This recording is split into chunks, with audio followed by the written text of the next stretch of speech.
SSKM হাসপাতালে জ্যোতিপ্রিয় মল্লিকের রুমের বাইরে সিআরএফ কমান্ডেন্ট মোতায়েন রাখার নির্দেশ দিল কলকাতা হাইকোর্ট।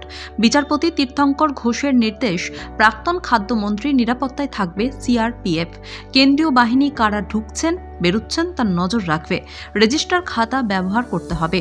প্রাক্তন মন্ত্রীর ঘরে যে সিসিটিভি লাগানো রয়েছে তা খুলে ফেলারও নির্দেশ হাসপাতাল কর্তৃপক্ষকে দিয়েছে আদালত। এসএসকেএম হাসপাতালে ভর্তি রয়েছেন প্রাক্তন খাদ্যমন্ত্রী।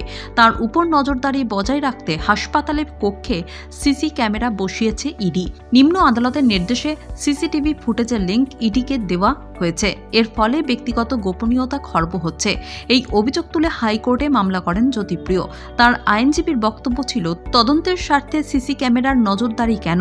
এর ফলে তার মক্কেলের গোপনীয়তার অধিকার খর্ব হচ্ছে। এই প্রেক্ষিতেই শুক্রবার বিচারপতি ঘোষের নির্দেশ, রুমের ভিতরে কোনো সিসিটিভি রাখা যাবে না।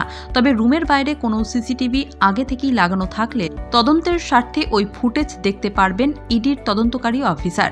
সিসিটিভির বদলে প্রাক্তন মন্ত্রীর নিরাপত্তা দেখভাল করবেন সিআরপিএফ জওয়ানরা। সমস্ত গতিবিধি নথিভুক্ত করতে হবে রেজিস্টার খাতায়। আদালত হাসপাতাল কর্তৃপক্ষকে নির্দেশ দিয়েছে প্রাক্তন মন্ত্রীর ঘরে যে সিসিটিভি লাগানো রয়েছে তা খুলে নিতে।